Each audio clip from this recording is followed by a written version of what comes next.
Hello and welcome to Pacifist 2.0, a series dedicated to fixing the worst and most important mistakes in all of human history, those being the ones I made in my first Pacifist series, where I attempted to find out the fewest number of people we personally need to kill to beat Grand Theft Auto 5. That number currently for the entire game is 94, and hopefully we will see it decrease by the end of the episode. In this episode we find Franklin starting his day by helping a struggling drug addict. Hey, boo!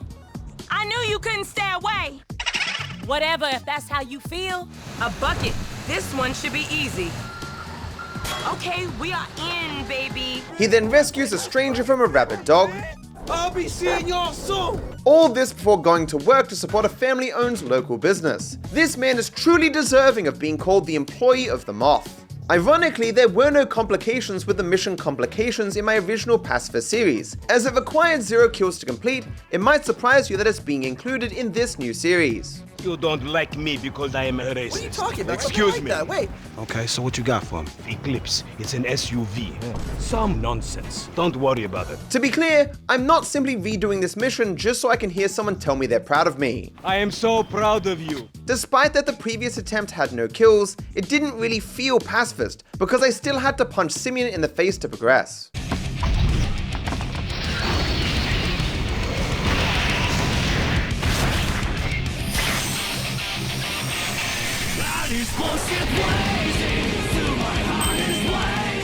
I do not want the destruction of this beautiful man's face on my conscience, and thankfully there's a way to avoid this.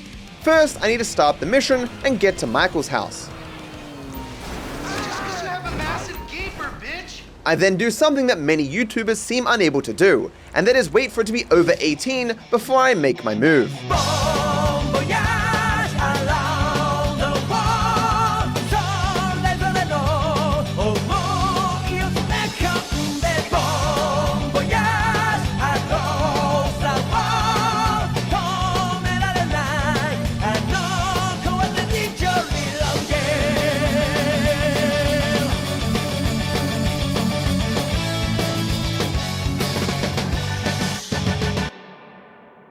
It's at this point I repossess the vehicle, return it to Simeon, and start the fight. I look like a fucking joke to you.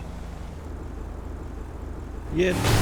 Damn! Franklin! So good to see you. Get out of here, kid. Simeon is enraged that Michael would dare steal away his employee of the month, and so he attacks. You motherfucker!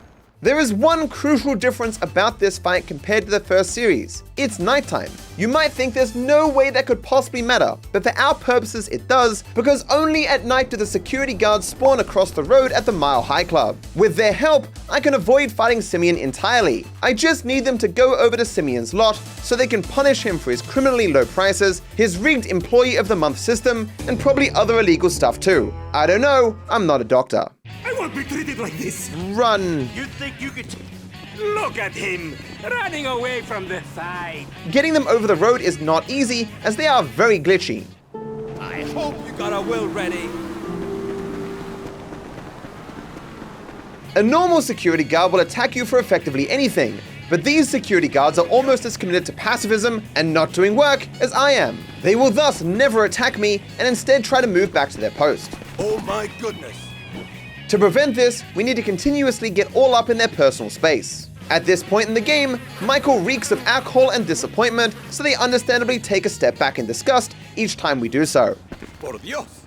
This is great news because we slowly edge them closer to Simeon's loss. Although it probably doesn't shock you to learn that like most things in this series, this was incredibly tedious to do. I wanted to know if spooking the guard would make him move faster, but unfortunately, Michael is unable to remove the weapons from his ass in this scene. Perhaps his asshole is just particularly tight due to his fear of Simeon. Regardless, as I couldn't spook him with a weapon, I hoped one of us getting hit by a car would speed things up. Hit me with your car so I can collect disability checks. Ooh. Good car. Very impressive. Move the fuck on! Oh my goodness. Guy's got very shiny lips. Mwah. Mwah. Mwah. Who's my special little guy? I swear I didn't just accidentally get hit by a car. That was 100% intentional. Despite that I achieved nothing with my short vacation to the floor, things did still speed up a bit when he got far enough away from his post. I don't even need a gun for you. And every step he took was one step closer to the ultimate battle of the ball. With a little effort, I managed to attract him inside with strange results. He's screaming. Can I go in here and be fine? Oh, what happened to the car? What?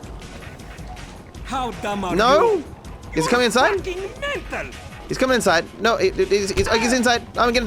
Simeon might kill me. No, where are you going? Yes, fight him. I'll get my lawyer. Oh, you gonna let him do that to your security guard? Drop the weapon. I'm out of ammo. Yes, let's go! Recognize this car? Huh? Don't make me have to come back here. We stand here amidst my achievement, not yours! Unfortunately, as you likely noticed, I seemingly managed to throw a car with my mind and hit Simeon with it. I checked with the judge and it turns out it's not very pacifist to throw cars at people. Crikey mate, you can't do that! I therefore decided to do it all again with slightly less vehicle throwing. You want to start something with me? I do. I will put you in the fucking hospital. Good. Come get me, bro. Is he coming? Is he coming? Is he coming? Oh, the car! Oh! Simeon hit himself with the car. I'll get my lawyer. Now you may be wondering what could be causing this 2-ton monstrosity of an average American grocery getter to do a 180 kickflip and hit Simeon directly in the face. And the answer is...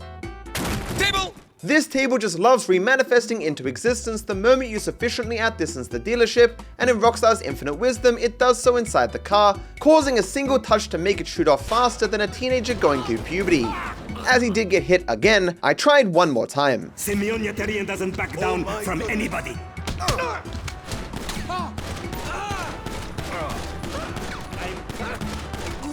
Having now achieved the difficult task of not accidentally throwing a car at someone, we have achieved true pacifism by using gun violence to prevent physical violence. You recognize this car? Huh? This thing's gonna need some serious body work for it's worth $5 grand a month. $5 grand. $5 grand. Bring your tray. Bring your title. Bring your wife. We'll fuck her. That's right, we'll fuck your wife. Because of Big Bill Hell. You're fucked 6 ways from Sunday. Take a hike to Big Bill. Amanda! You better not be! Not in my house. Fuck you, Michael. Go away. I'm paying that turtle $5 grand a month to fuck my wife in my own bed? Michael, go away. No, I'm sorry, bro. She said you had an arrangement. You and I are gonna have $5 grand a month. Fuck! Come here! Ah!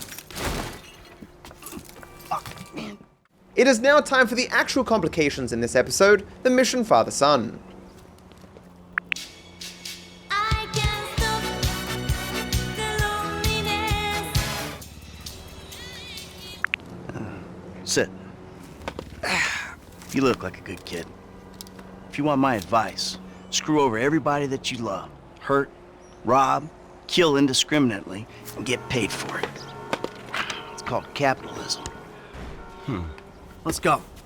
All right, man. I'm following you. As fun as that sounds, we are currently playing capitalism on hard mode by attempting to succeed while remaining a half-decent human being. Therefore, the only thing that matters in this mission is the second guy who spawns when Franklin and Michael attempt to take back the stolen boats. While surprisingly, every other enemy will fall off the boat on their own, Hey, stop throwing assholes at me! this one enemy will not, so I had to shoot him the first time round.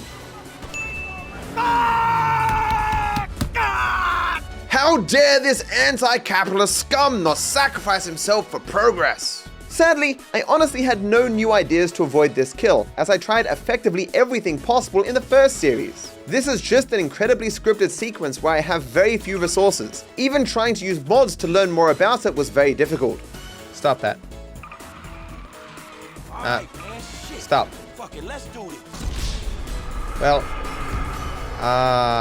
However, I did discover that I could park on the beach and investigate the spot where the boat spawns. Surprisingly, the boat is always there, it's just invisible and indestructible. You can also see the driver, but he's both inaccessible and invincible. Given that the boat won't start moving unless I'm near it in the car with Franklin, I stole a truck and used it to push my car close to the spawn location. This sadly didn't lead to anything beneficial. Revealing the truck with a mod menu shows that we can actually damage the vehicle and the driver to some extent, it just doesn't have any impact on the next scene. Although I obviously wasn't going to kill him, I was just interested in doing some Grand Theft Auto in Grand Theft Auto 5. It was at this point I remembered there's actually a way to break this mission entirely by bumping Franklin off the front of the car. The developers wrongly believed that Franklin would always die when he falls off his car. They didn't predict that he could live if you bump him off very gently, and so they didn't program the game to deal with this. Basically, the game gets confused, and so all the normal fail conditions no longer work. The result is that you can go anywhere you like, including following the boat all the way up until it gets unhooked from the truck in the middle of nowhere. At this point, in a sane world, Michael would just take his boat back and the mission would be over. Sadly, none of this is possible, and I can't even progress in the mission when I get into this state. Ultimately, I found nothing to help me avoid the kill on the mission, so I had to blow myself up to restart. Now that I was well and truly out of ideas as to how to avoid the kill, I decided to at least put some effort into trying to change this shot to a melee. This would at least represent a small improvement given the rules of the challenge. I therefore set about trying to perfectly land my car on the boat, get out, and then melee the guy who throws off Franklin.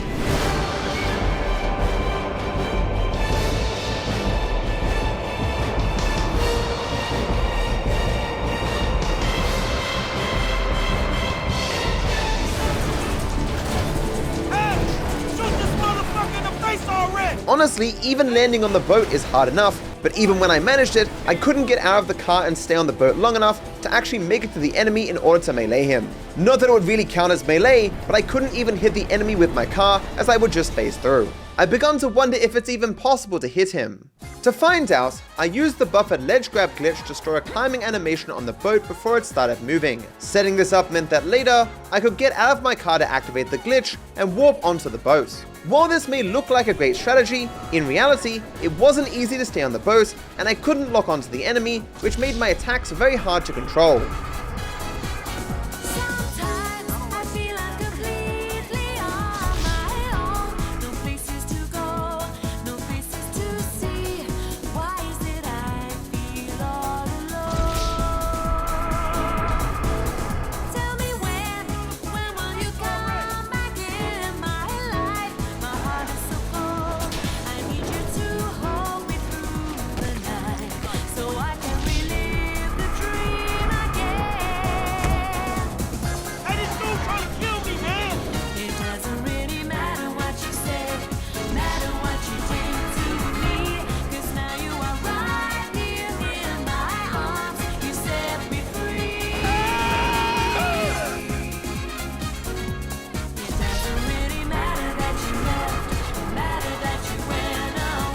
It was painful to get even one attack in before the boat outdistanced my car and I mission failed. Strangely, sometimes my attacks would go through the enemy and do nothing in the same way the car did, but other times I could hit the enemy even though I would still fail and respawn at the checkpoint. All my testing suggests that only a bullet can hit this enemy, everything else will go through him. After I've mission failed, he becomes a normal NPC again and so can be interacted with, but at that point I've already mission failed, so it's pointless. I think Rockstar made this scene particularly restrictive because they wanted to introduce the player to the idea of shooting guns in vehicles. This is why they place an emphasis on Michael taking the gun out of the glove compartments, and Franklin literally screams for you to shoot the enemy. Alright, I got a piece in the glove box. They give you shit, I'll take them out. Shoot this motherfucker in the face already! If Michael had just kept the power of friendship in his glove compartment, we'd be fine. But as that wasn't the case, this appears to be another unavoidable kill. What the fuck? Up next is the mission meta quest. I mean friend request. I'm thinking I need something, I don't know, youthful. Now you gotta fit in with a different generation. Nah, I wasn't really on God about that.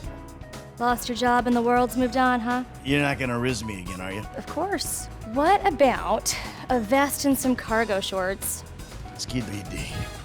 In the original Pacifist series, I listed Mark Zuckerberg being killed on the TV as a kill I did personally with the Samsung Note 7. I did this as a reference to the controversy about those phones exploding in 2016, and it's honestly crazy that happened 20 years ago for those of you currently watching in 2036. Those who paid attention to the end of every episode of the original series would have noticed that I put one Samsung kill on every single episode's kill list, despite how it would confuse the viewers who had not seen that particular episode. I eventually removed this joke in the finale because I wanted the final count to be accurate. It's fairly obvious that this supposed kill never should have been included in the count, because just like Santa Claus, the Easter Bunny, airplanes, and New Zealand, Mark Zuckerberg isn't real. While actual cutscenes in GTA 5 use real models that move in real time, what Michael is watching on TV is just a video. Hello? This can best be revealed in two ways. The first is standing outside of Michael's house until midnight and then going inside. Not only will it not make sense for this announcement to be going on at midnight, but the video will still show it as daytime. Now you could argue that while it's nighttime in America, the event could be held in one of those weirdo countries like Australia that experience daytime during America's nighttime. However, you can also use mods to look at the Vinewood Bowl Amphitheater, which is where this event is supposedly taking place, and you will find that no one is there. Plus, if this announcement was happening in Australia, it would be upside down, you moron. You can even find the TV footage in the game files, suggesting that none of it actually happened. It wasn't real. It's possible he faked his death and went into witness protection. Maybe we'll see him in GTA 6's Vice City. Anything is possible. Well, I mean, anything is possible except my reducing the kill count this episode, because while we did a lot of bullshit, none of it actually achieved anything of value. Now, before you get mad at me for wasting your time, know that the next episode, and probably every other episode in the rest of this series, will reduce the kill count. So be sure to look out for the next episode. Thank you for watching, and I wish you all the best.